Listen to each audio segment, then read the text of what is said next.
Assalamualaikum. Welcome back to our channel Studyhood. So today our topic is question number 4 of exercise 2.1, which is related to book mathematics of class first year. भाई हम फिर से हाजिर हुए हैं एक छोटी सी और वीडियो लेकर, जिसमें हम आपको क्वेश्चन नंबर 4 का पूरा डिटेल एक्सप्लेनेशन देंगे, सॉल्व करके दिखाएंगे. सो क्वेश्चन नंबर 4 को सबसे पहले तो मेरा यही कॉन्सेप्ट होता है कि सबसे पहले भाई सवाल को समझ लो यार, एक दफा सवाल को समझ लो ताकि आपको आगे आने वाले सवाल समझ में आए. इस सवाल को समझोगे तो आगे आने वाले सवाल को समझ पाओगे. क्योंकि भाई पहले छोटा सवाल समझो, उसके बाद बड़े में जाते हैं ना. पहले हम क्या करते हैं भाई, पहले नर्सरी पढ़ते हैं, प्री नर्सरी पढ़ते हैं, फिर केजी क्लास होती है, फिर फर्स्ट सेकंड थर्ड फोर्थ 5. क्यों डायरेक्ट क्यों नहीं मैट्रिक पढ़ लेते? डायरेक्ट फर्स्ट ईयर में आ जाओ, डायरेक्ट क्लास 11 में आ जाओ बचपन में से. नहीं भाई, सबसे पहले आपकी बेसिक्स पूरी करनी होती है कि आपका बेसिक्स जो है ना उसको स्ट्रॉन्ग करना होता है, ताकि आप आगे कुछ समझ तो सको.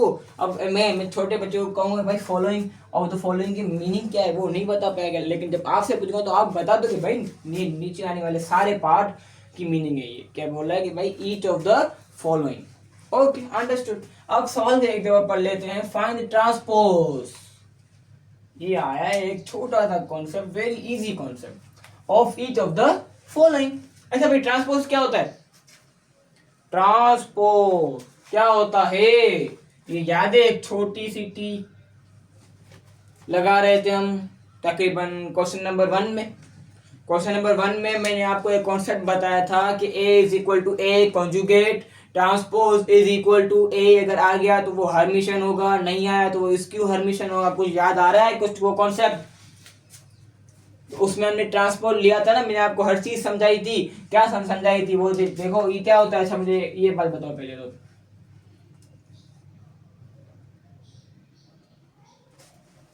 ये जो एक चीज को हमने यहाँ से उठाकर यहाँ पर ऐसे घुमा रहे हैं, ये कौन सी डायरेक्शन है? ये क्या है? ये क्लॉकवाइज समझाया था मैंने या नहीं? समझाया था ना मैंने भाई क्लॉकवाइज. यार क्यों भूल जाते हो बार बार? अच्छा फिर से क्लॉकवाइज नाम सुना है भाई हमने? हाँ नाम तो सुना है यार. वो क्या होता है ये भाई? क्लॉकवाइज मीन क्लॉक, घड़ियाल. घड़ियाल कैसे घूमता है? क्लॉकवाइज, क्लॉक की तरह.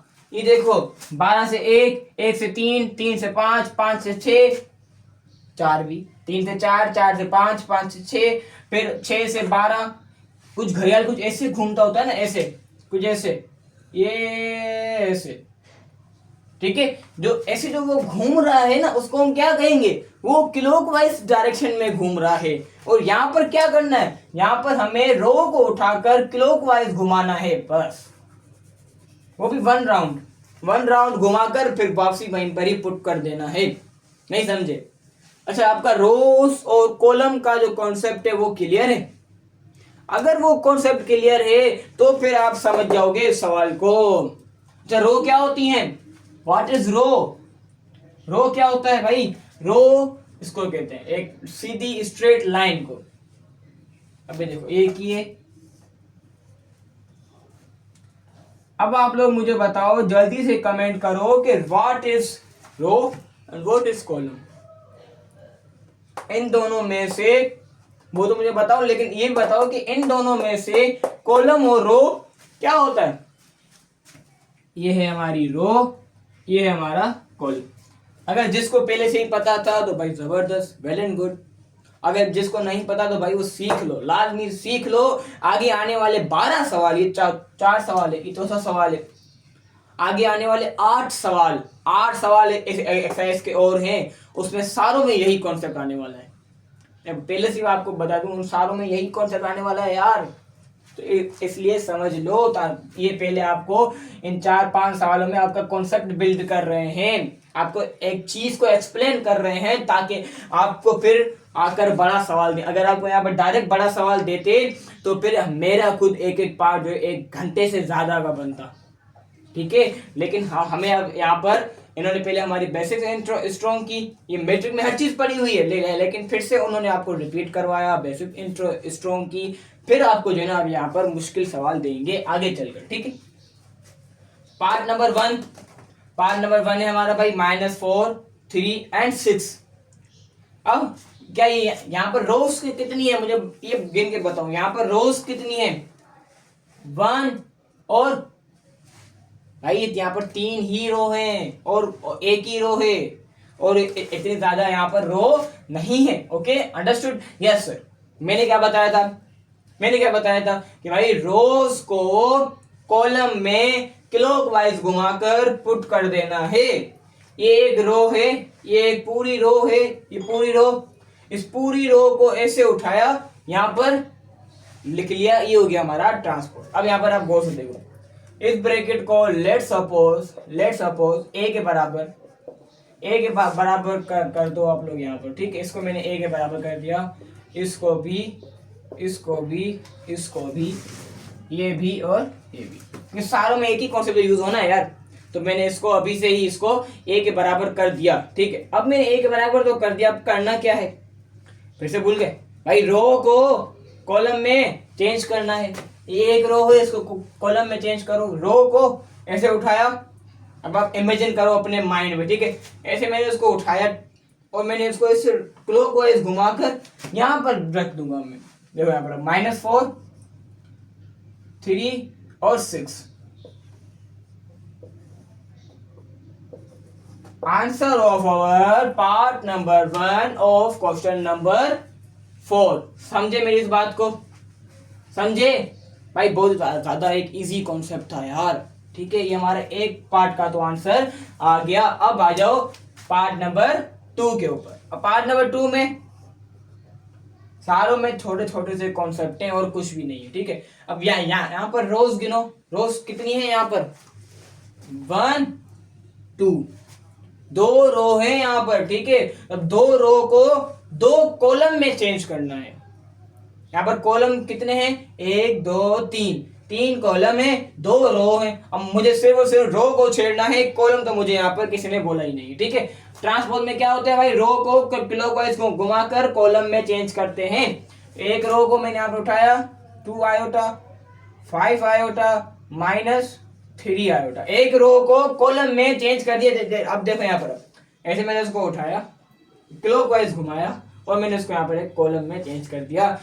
ट्रांसपोज की डेफिनेशन ही यही होती है कि रोज इनटू कॉलम, बस।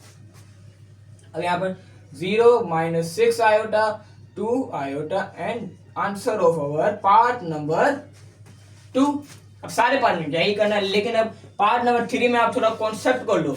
अब थोड़ा यहाँ पर कॉन्सेप्ट लो। अब यहाँ पर आप मुझे बताओ यहाँ पर रोज कितनी है?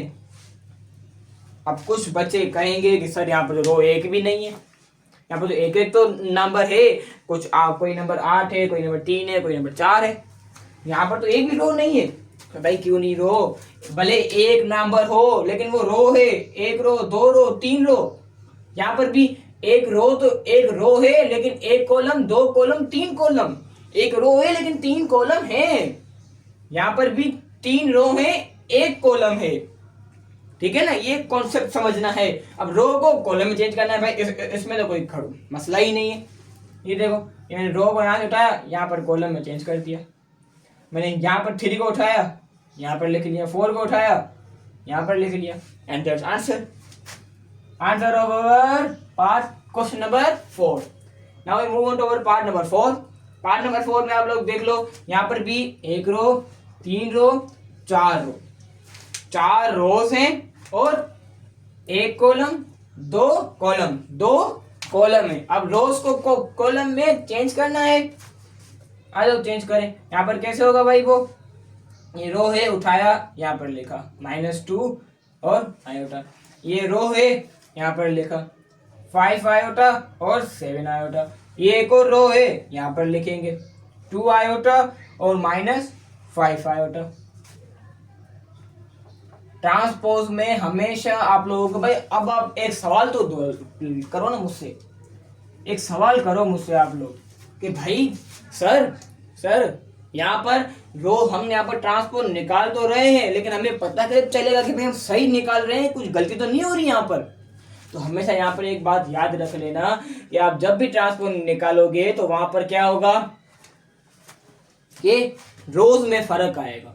यहाँ पर रोज में फर्क आएगा बस, ये मेरी एक ही कॉन्सेप्ट है इसका। यहाँ पर रोज में थोड़ा बहुत सा हलचल होगी, मूवमेंट होगी। अब यहाँ पर आप गौर से देखो, यहाँ पर कितनी रो थी, एक रो थी। अब यहाँ पर कितनी रो है, जब आंसर निकाला तो यहाँ पर एक रो, दो रो, तीन रो हो गई।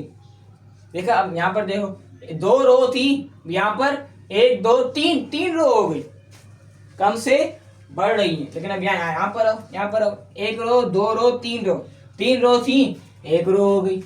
रो में फर्क आया, वहां पर भी आया, वहां पर बढ़ गई थी, यहाँ पर कम हो गई। बात तो एक ही है, सेम है। यहाँ पर देखो, एक रो, दो रो, तीन रो, और एक रो, दो row. How much rows in question? 3 rows. And how much rows in answer? There are 2 rows. Understood? Yes. Now we move on to our part number 5. So let's suppose a के बराबर a is equal to row into column. अब तो समझ गए होगे, -8 और 7, 3 और 0। ठीक है। अब 2x2 का एक ऐसा मैट्रिक्स है जिसमें कोई फर्क नहीं आता। देखो यहाँ पर एक रो, दो रो, एक रो, दो रो, एक कॉलम, दो कॉलम, एक कॉलम, दो कॉलम, दो कॉलम, हर चीज सेम होती है यहाँ पर। अब यहाँ पर भी कोई फर्क नहीं आएगा 3x3 के ऑर्डर पेयर में। सही है। अब आप देख लो यहाँ पर a इज इक्वल टू एक रो, दो रो, तीन रो, तीन रो है, तीनों रो को कॉलम में चेंज करना है। -7, -10 और 8, यहाँ पर 4, 5, 9, यहाँ पर -1, 2, 3।